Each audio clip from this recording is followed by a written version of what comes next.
Now we can go across to New York. Ronan Mullen is there, our Off the Brawl presenter. You were at Madison Square Garden last night, Ronan Mullen. Thanks for joining us on the line. I would say quite early in the morning. I'd say it was a late one last night.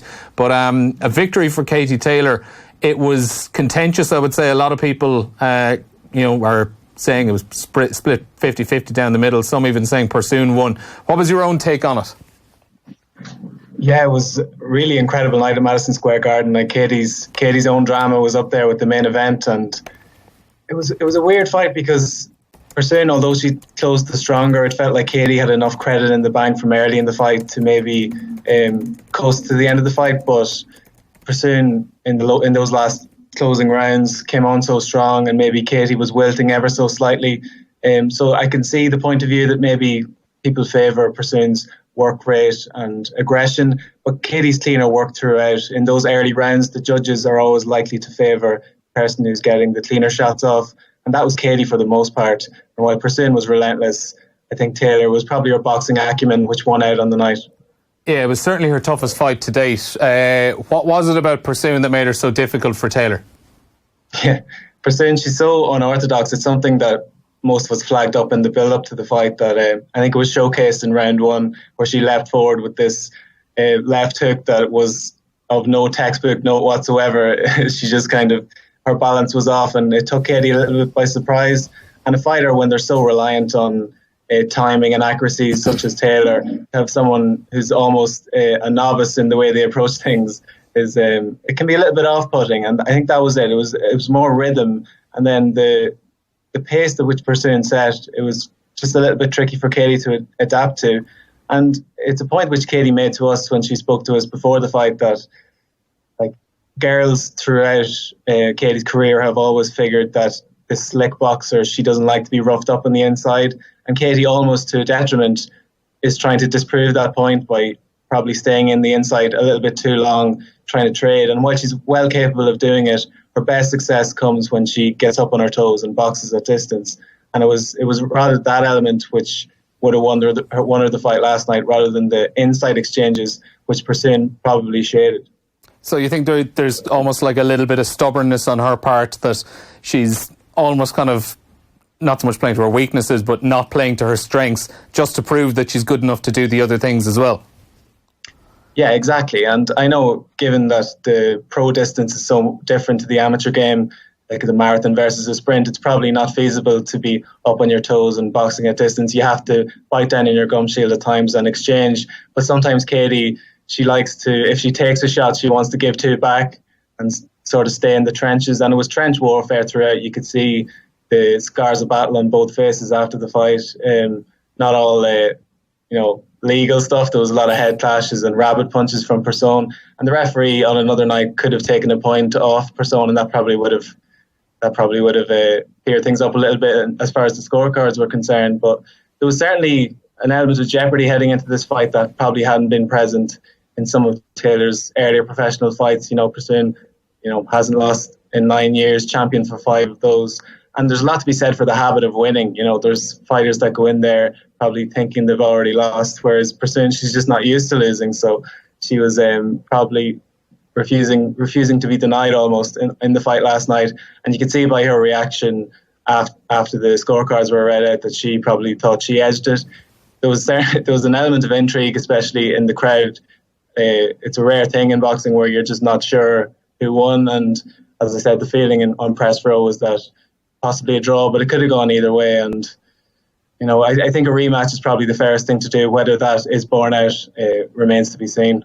Yeah, I saw on your Twitter, I think we have it up there at Ronan Reigns, you posted up a picture of the actual official scorecard, and it did strike me that across the 10 rounds, there were very few rounds where all 3 judges could actually come to universal agreement on who won it. Like, on quite a few of them, Taylor might have been given 2 10-9s. On another one, while another one, Persoon, would be given 10-9. Like, the judges really found it hard to kind of come to agreement.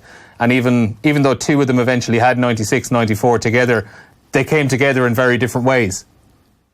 Yeah, and it all comes down to preferences. Judges favour different things. There's aggression, work rate, which Persoon probably edged, but in terms of cleaner punching and like more eye-catching shots, customary scoring shots. Taylor was obviously landing more of those, and economy of punches as well. Like Persoon, while she was throwing punches in bunches, Taylor was probably picking her shots a lot better, and some judges are just going to favour that, often rightly so. So yeah, there was a lot of variance on the scorecards, and the punch stats, as I mentioned, were almost as interesting in the sense that it looked like Persoon had outworked Taylor, but the punches landed told a different story. Mm-hmm. So just, 2.5 years, I think I'm right in saying, since Katie Taylor turned pro, 14 fights now. She's the undisputed lightweight champion. Can you contextualise how big an achievement this is for anyone in boxing to become the unified champion across their weight division? Yeah, it's really remarkable, and it's probably gotten lost a little bit just in some of the complexity around the final scorecards. But like the 7th person in history to unify the 4 recognised titles, that kind of puts her in a really rarefied air. And the top along with who would be in that group, in that 7? Well, notable names like Bernard Hopkins, Jermaine Taylor, and more recently Terence Crawford, Alexander Usyk, who beat Tony Bellew last year. So some top fighters, and then Cecilia Brækhus and Clarissa Shields, who probably be the other 2 totems of women's boxing at the moment. So she's really in a top bracket, and coming off the back of that incomparable sort of amateur success as well. She's sort of raised the bar in the pro game, which people probably didn't anticipate was possible. Like those people last night putting Taylor Persoon as one of the best fights they've seen in recent years. So it just shows that this delineation between women's boxing and men's boxing is sort of fading, especially at the top end, where top class boxing is just that. It's boxing at a high level, and Taylor and Persoon showed that they're well capable of doing it at the highest level. You were obviously one of the Irish over there last night. Was there a decent green, white and gold showing in MSG? Yeah, it was remarkable. It was a real hodgepodge of representation in terms of you had the Mexicans, Americans and the UK fight fans for the main event, and then different nationalities scattered through it. But there was a strong Irish representation, obviously the diaspora as well. But a lot of people made the trip over, and atmosphere was at fever pitch, especially for that 10th and final round, which felt like it was going to be decisive. The crowd sort of rose to their feet and roared the 2 women over the line. So really brilliant fight and an unbelievable platform, and given what came after, it's a night that's going to be remembered for a long time. And you hinted at it earlier on there, given how close it was, the next step in all likelihood is probably a rematch. Are we right in saying? Yeah, it's difficult. Like without giving too much away, I think Katie's team probably had tentative plans in place for other fights, but they might think it's best practice to maybe give Persoon the rematch. Maybe not immediately. There might be fights to be had in between. If Katie is going to headline a show going forward, maybe herself against Persoon, a Belgian and an Irish person in New York mightn't sell overly well. So they might just have to get creative in terms of how they build that. But there are other huge fights, such as the Amanda Serrano fight, which has been talked about for a long time. Seems to be a little bit of cold feet on the Serrano side of things, depending on who you talk to. But there are certainly options on the table. And Cecilia Brækhus, who I mentioned, another undisputed champion, she's on the table as well. And then Jessica McCaskill, who people might remember from who fought Katie earlier in her career at York Hall. It's probably one of her more competitive fights, probably her most competitive fight before last night. So McCaskill has since gone on and won world title. So that's a rematch people are interested in as well. So there's certainly depth there. Katie has options going forward, which maybe weren't apparent 6 months ago. Yeah, and are all these fights, do you think she'd be sticking around in the lightweight division for pretty much the rest of her career, or would she possibly step up a weight division? She seems to make the lightweight limit quite easily, rather. But as I said, McCaskill has moved up, and that's an appetising fight up at super lightweight. So maybe she could pursue that one at some point. But for the time being, I think she's comfortable at lightweight. It's whether she just feels I've done all I can do at this division, and I want to pursue some other pastures, and that's probably what's going to force her up in the end. And also, as I mentioned, creativity in terms of forcing super fights. If she wants to meet Cecilia Brækhus, that's probably going to have to be a catchweight or some sort of compromise in the middle, And it obviously wasn't the only fight on the card in New York last night. I'd say a lot of people who maybe stayed up on this side of the water to watch it late last night, early hours of the morning. Might have gone to bed before the main event between Anthony Joshua and Andy Ruiz. I don't imagine when you were heading over to New York you had the slightest thought in your head that Anthony Joshua was going to be stopped last night? Absolutely not, and the odds would back that up. It's just the original fight, which was supposed to be against Jarrell Miller, obviously fell out because of a series of failed PED tests. But what was probably lost in all the bluster there was that Ruiz is a really good fighter. He might not look the part, but of the available opponents to step in, he was one of the more accomplished. And he had a troublesome style for Anthony Joshua in the sense that he lets his hands go in combinations, which is a rarity in the heavier weight classes. And while Joshua thought he probably had put him away in the third round, Ruiz was able to get combinations away in a way that Joshua just simply wasn't. And he just never really recovered. It was quite incredible to see, given the pomp and ceremony which went around his entrance to the ring. And the whole fight week was obviously, he was the cornerstone. This was his American debut. And I think in retrospect, they probably would have handpicked more of a gimme opponent, someone to just knock over and like showcase Joshua on this platform. But Ruiz, Mexico's first ever heavyweight champion, and given the lineage and heritage of the Mexican boxing fraternity, it's a hell of a mantle for him to hold. And going forward, he's booked himself some lucrative fights. And one thing I can tell you, the rematch, which maybe as far as Taylor and Persoon are concerned, that rematch will happen between Ruiz and Joshua. It's contractually enforced, and it's probably going to happen in the UK at the back end of the year.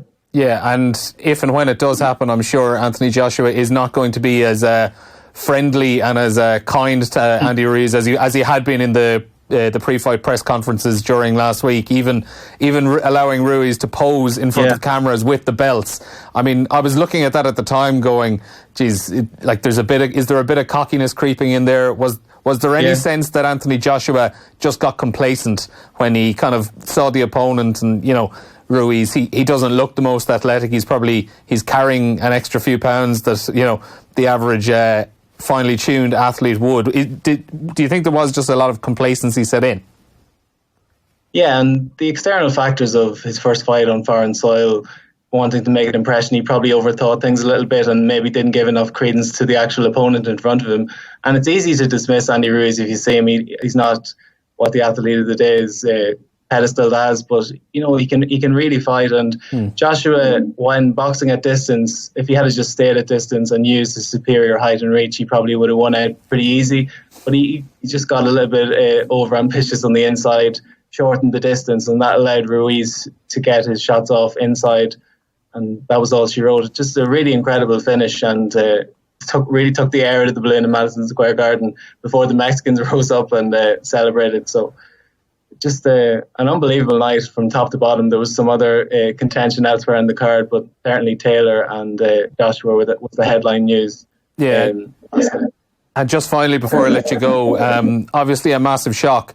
Where in kind of the list of modern shocks would this rank the Ruiz win against Joshua? Like, we're not talking Buster Douglas and Mike Tyson here, are we?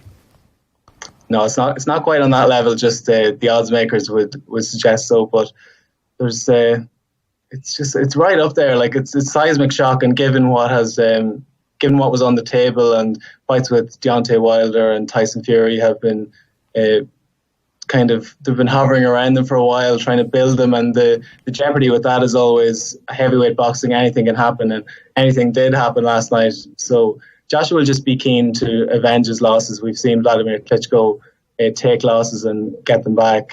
Lennox Lewis similarly against Hasim Rahman and so on, was beaten but came back. Oliver McCall similarly. So he'll just Joshua will want to set the record straight.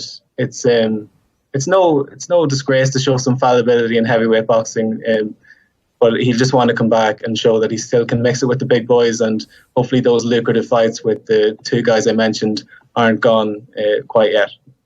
Okay, Ronan, thanks a million for joining us this afternoon, and we'll see you in the office again next week. Have you much coming up on Off the Brawl, I imagine?